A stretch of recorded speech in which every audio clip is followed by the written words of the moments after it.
Lorsqu'on craint le Seigneur, on n'a pas besoin de te dire qu'il respecte l'autorité, parce que l'autorité est un ministre de l'Éternel. Nous avons appris les 5 ministères du Seigneur.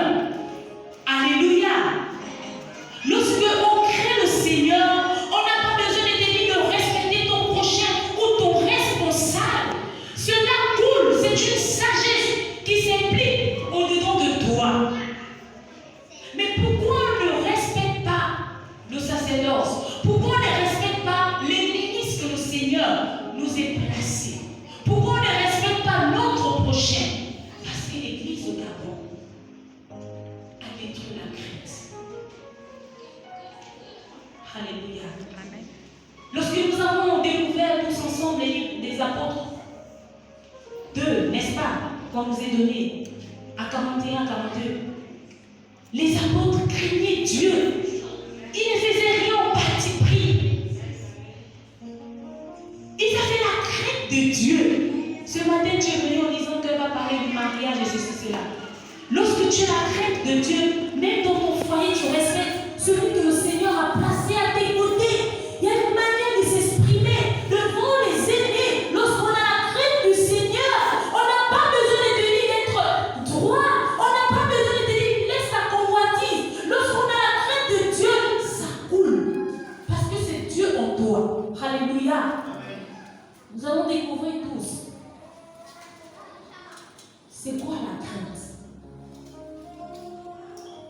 La Bible nous fait comprendre dans les évangiles que la crainte du Seigneur se définit comme un sentiment de bienfaisance envers la personne que nous aspirons.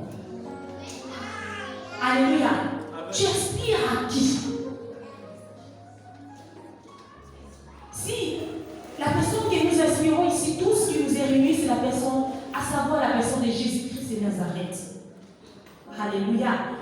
Si nous aspirons à la personne de Jésus-Christ, nous devons adopter une attitude de respect, de soumission. De respect et de soumission envers qui? Dieu. Et cette confiance s'installe totalement. Quelqu'un me suit? Si tu es aspiré, si le Seigneur est ton modèle, si le Seigneur est ton exemple, tu dois te soumettre. Et qui dit soumission, tu dois te soumettre aux personnes que le Seigneur a placées devant toi.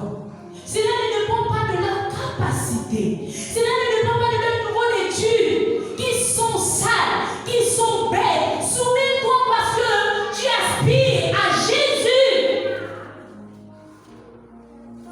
Tu n'as pas besoin de raisonner parce que tu aspires à Jésus.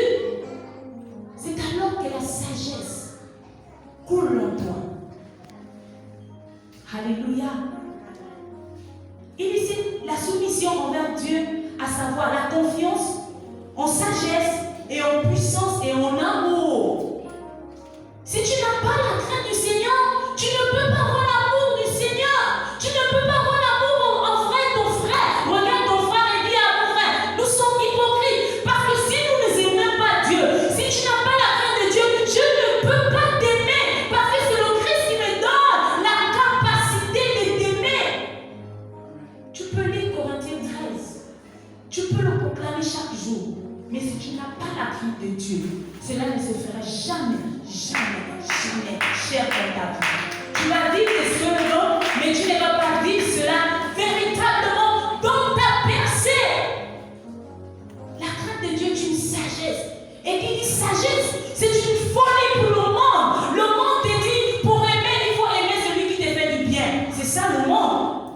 Mais la sagesse de Dieu dit, c'est une folie pour les hommes. Alors les hommes te disent, le Seigneur dit, ton ennemi qui t'haït, aime-le. N'est-ce pas la sagesse de Dieu? Celui qui te critique, aime-le plus que tout. N'est-ce pas la sagesse de Dieu? La sagesse de Dieu est une crainte. Quelqu'un est là? Et ça attire le respect. L'Église manque d'éducation. Et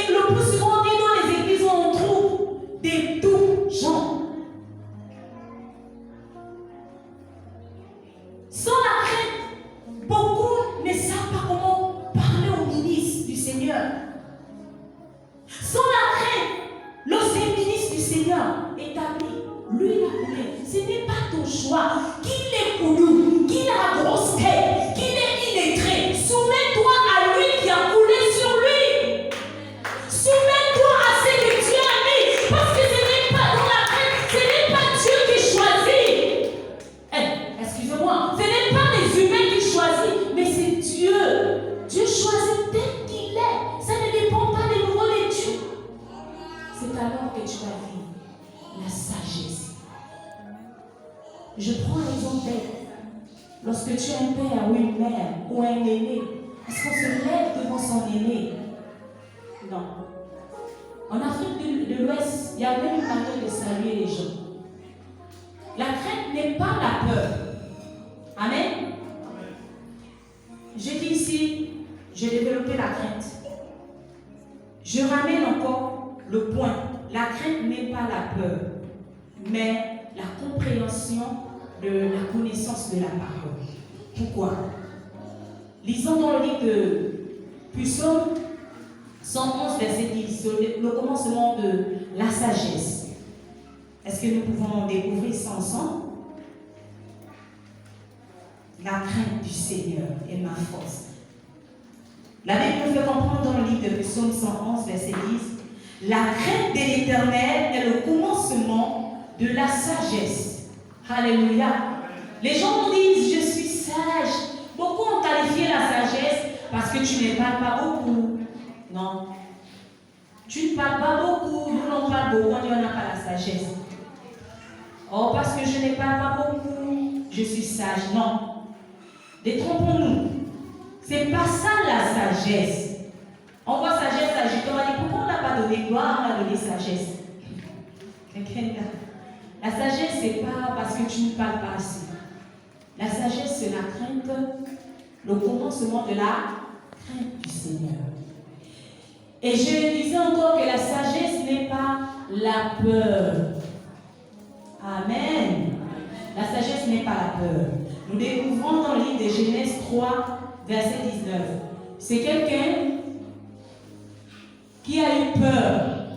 Adam, n'est-ce pas? La Bible nous fait comprendre que Adam s'est caché. Je ne parle pas ici là de la crainte et de la peur. Tu aurais peur des autorités, tu auras peur des leaders, tu trembles quand tu vois les leaders, tu es déjà là comme. Vous voyez, il y a d'autres qui abusent. C'est pas ça. Oh, on t'es petit, on t'est quoi lui l'onction, tu es là. C'est pas la peur.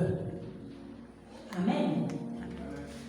La Bible nous dit que Adam, lorsqu'il a fauté, qu'est-ce qu'il a fait dans le livre de Genèse 3, verset 9? La Bible nous fait comprendre que pour développer, pour dire que la sagesse, ce n'est pas la crainte. La Bible dit qu'il s'est caché. Il a eu peur. Ce n'est pas ça la crainte de Dieu. Amen. On peut avancer. La crainte de Dieu ne nous amène pas la peur. Elle nous avertit.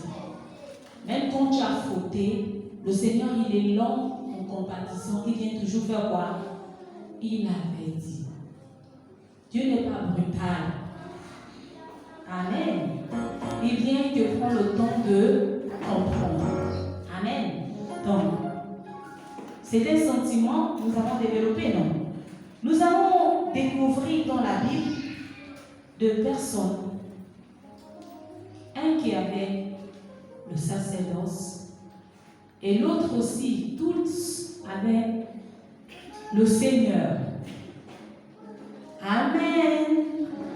Amen. Aujourd'hui, c'est pas tu veux marier, tu veux être béni, on revient à la. C'est cette crainte-là qui fait en sorte que tu croises ton roi. Parce que si tu es impoli, si tu n'as pas la crainte de Dieu, tu vas aller faire ça dans ton foyer. Amen. Je ne sens pas les amens. On revient. Amen. On revient.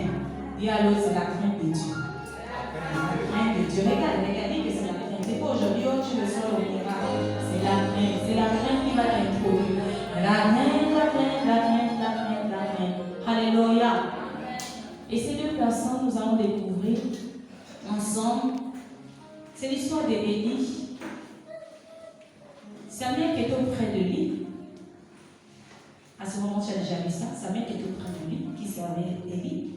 Et Élie, qui n'avait plus la crainte de Dieu, qui avait des sentiments. Jusqu'à ce que le Seigneur l'avertit, je disais que la crainte de Dieu avertit.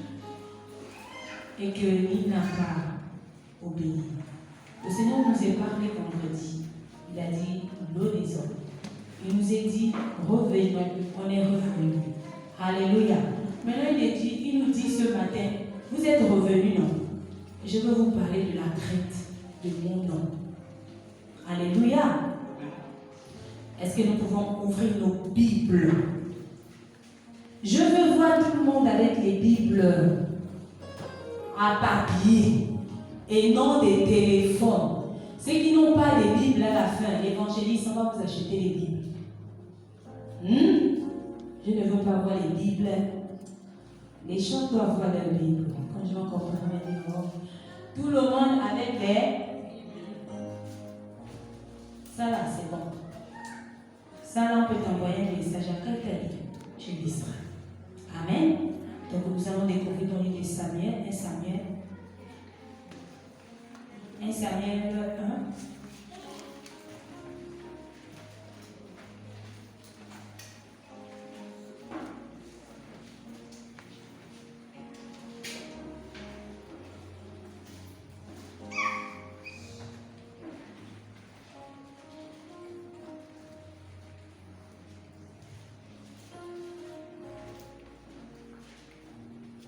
Samuel 1, verset 12. Nous sommes là.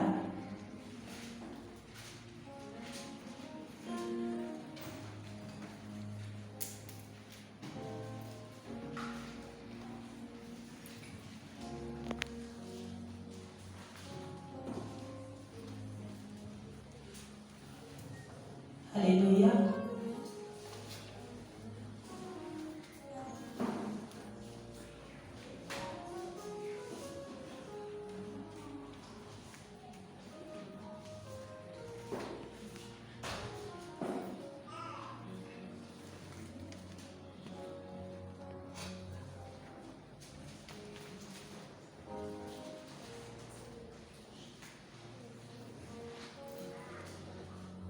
Quelqu'un peut lire? 1 Samuel 2, verset 12, autant pour moi. Où je peux lire. La Bible nous fait comprendre qu'il y a eu un fait. Amen. Les fils d'Élie étaient des hommes pervers, ils ne connaissaient point l'Éternel. Amen. S'il vous plaît, est-ce qu'on peut se lever? On va vous donner la parole. Il y a une chant qui nous a dit, Dieu n'est pas grand du sujet, mais elle nous a fait chanter un chant gêné. On s'est dit peut-être qu'en venant de commencer l'adoration et tout. Ça détend aussi. Est-ce qu'on peut acclamer le Seigneur? Ça détend. De fois les gens viennent parler, et là vous êtes découvert si l'esprit vous dit de se lever, ensuite le mouvement de l'esprit. La Bible nous fait comprendre dans le livre de 1 Samuel 2, verset 12 à 17. Maman, votre lectrice. La parole de Dieu dans le livre de 1 Samuel 2, verset 12, il est écrit. 17. Les fils d'Élie étaient des hommes pervers. Ils ne connaissaient point l'Éternel. Verset 13. Et voici quelle était la manière d'agir de ces sacrificateurs à l'égard du peuple. La Bible dit qu'ils étaient des hommes pervers. Vous connaissez ce que ça signifie.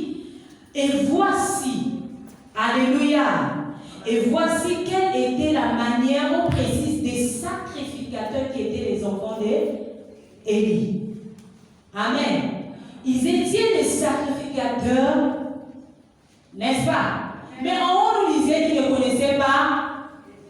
Donc ça veut dire que tu peux être au service, on te consent, on te bénit, mais tu ne sais pas l'Éternel. Voilà pourquoi tu fais ton service avec négligence. Est-ce qu'on parle avec le Seigneur? On avance. Hein? Là, on nous montre qu'ils étaient établis, mais ils n'avaient pas la crainte de Dieu. N'est-ce pas?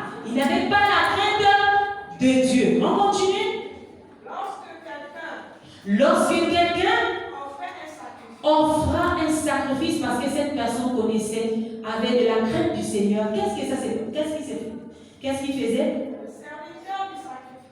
Le serviteur du sacrificateur faisait quoi? Arrivé au moment où l'on faisait cuire la chair, tenant à la main une fourchette à 3 dents. Verset 14. Il piquait dans la chaudière. Verset 15. Vous voyez ce qu'il fait? Vous allez lire à la maison, verset 15. Même avant qu'on fît brûler la graisse, le serviteur du sacrificateur arrivait et disait à celui qui offrait le sacrifice: donne pour le sacrificateur de la chair à rôtir. Alléluia. Est-ce qu'on peut acclamer le Seigneur? Je continue. Voici les actes de quelqu'un qui est au service, qui a grandi dans le sacerdoce. Les enfants d'Élie. Élie était un serviteur de Dieu. Il était quelqu'un qui craignait Dieu. Mais il aimait ses enfants plus que le Seigneur. On va le découvrir ensemble. La Bible dit que lorsque les gens qui avaient la crainte du Seigneur arrivaient de poser des offrandes, des sacrifices, les enfants d'Élie, qui étaient aussi des sacrificateurs, n'est-ce pas, on le précise, ils faisaient quoi? Ils bafouaient. Le Saint-Esprit nous interprète tous. Asseyez-vous, s'il vous plaît. Il nous fait comprendre que beaucoup dans l'église au Gabon sont consacrés, sont loin, mais n'ont pas la crainte du Seigneur. Ils se sont dit que Élie était une personne de la même nature que vous et moi ce matin, et on se trompe dans l'église. Ils se sont dit, Élie est charnel. Élie, que l'église en question, c'était l'église d'Élie. Quelqu'un me suit? Que l'église, c'est l'église d'un homme. On peut faire tout ce qui nous semble bon. Le Saint-Esprit nous parle. La première chose, lorsque on nous montre les faits que les enfants d'Élie ont fait, lorsque le Seigneur établit l'œuvre, l'église appartient à qui? C'est qui choisit? On va découvrir. La première chose, lorsque le Seigneur établit, il consomme une œuvre, il donne la vision, il fait un choix. Mais le récit prend le choix de Dieu. Il y a eu l'effet sur les désordre, n'est-ce pas? Mais non, le choix de Dieu. Nous allons découvrir dans le livre de 1 Samuel 2, verset 27. Verset à 28. Un homme de Dieu, c'est bon? Pour vous montrer que c'est le choix dépend de Dieu. Le choix ne dépend pas de ta capacité. Le choix ne dépend pas de ta personnalité. Le choix ne dépend pas de ton niveau d'études. Mais le choix dépend de Dieu. Lorsque le Seigneur donne une vision à quelqu'un, il sait qui doit travailler, qui est le ministre, qui doit accompagner cette œuvre. Amen. Ce n'est pas les humains qui choisissent, mais c'est Dieu. Lisons. Au verset 28, verset, un homme de Dieu vit auprès d'Élie et lui dit: ainsi parle l'Éternel, ne me suis-je pas revenu à la maison de ton père lorsque vous étiez en Égypte dans la maison des pharaons? Vous voyez, il y a eu quoi? Une élection, n'est-ce pas? Ce qui parle du choix, il y a eu une élection. C'est pas ça. Il y avait tellement des personnes en Égypte. Amen. Aujourd'hui, le Seigneur veut que la crainte de Dieu s'installe. Tu vas comprendre. Tu ne vas plus sous-estimer l'évangélisme ou qui que ce soit que lui coule. Il y a eu tellement de gens en Égypte, non? Mais écoutez, la parole dit quoi? C'est l'homme de Dieu qui vient dire que il y a eu tellement de gens en Égypte. Hein? Mais il dit quoi? On en Égypte. 28. Je l'ai choisi parmi toutes les tribus. Quelqu'un comprend? On a choisi qui? Élie. Alléluia. Je l'ai choisi parmi toutes les tribus d'Israël pour être à mon service. Quelqu'un comprend? Premièrement, lorsque le Seigneur donne la vision, comme cette église, le Seigneur donne la vision au visionnaire qui est le leader. N'est-ce pas? Dieu l'a choisi. Hein? Et lorsque le Seigneur choisit, il choisit aussi les personnes qui vont travailler dans la vision. Amen. Il y avait tellement de personnes. Sélection. C'est-à-dire que quand tu ne mérites pas, c'est pas parce que tu as de l'éloquence, c'est pas parce que tu es beau ou quoi que ce soit, mais c'est Dieu qui choisit qu'on ne connaît pas, on ne sait pas. Nous, on s'impose au choix parce que Dieu connaît le fond du cœur. La Bible dit que, il dit quoi? J'ai été choisi pour être au service en quoi? Qui connaît le sacerdoce? Dans le sacerdoce. Vous connaissez le sacerdoce? Là, je suis en train de faire le sacerdoce. Peut-être même les ministres que vous êtes, vous ne connaissez pas. Les chants que vous faites, si vous faites le sacerdoce de Dieu, on va dire, c'est un sacerdoce que vous faites à Dieu. L'accueil, c'est celui qui balaie, fait quoi? Le sacerdoce. Devant vous dit quoi? Hein? Vous savez, non? C'est le sacerdoce. On a dit le secret du sacerdoce. Le secret du service. Quand on vous dit venez mardi, on va vous enseigner, vous appelez. Vous ne faites pas le sacerdoce. Vous négligez le sacerdoce. Si le Seigneur vous est mis à part pour chanter, pour servir, vous êtes au sacerdoce.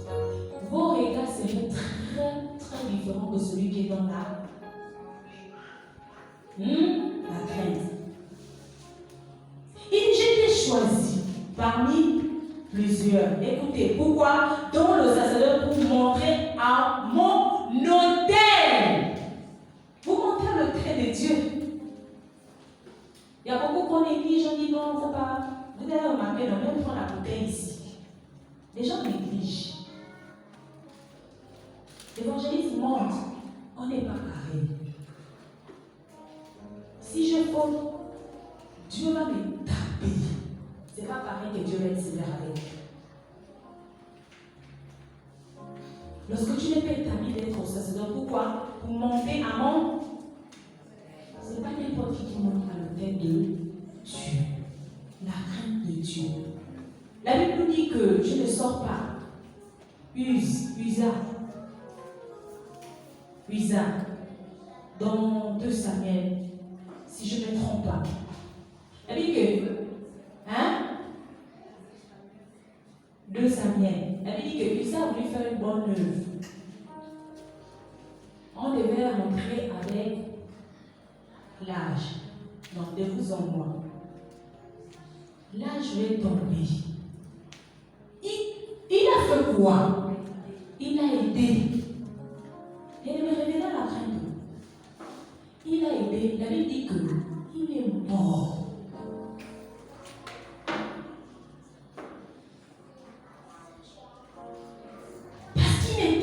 Établi, il n'était pas choisi. Attention au ministre de Dieu. Que l'évangile Sarah est tombé quoi? Laissez-la avec Dieu. Parce qu'elle est choisie. Oh, je veux faire. Elle se prend pour qui? Elle lui le là. Vous-même. Dieu seul sait. La Bible dit qu'il a tué. Le fond s'interroge pourquoi les choses n'avancent pas. Pourquoi je ne me marie pas? Dieu frappe. Révélant la crainte de Dieu.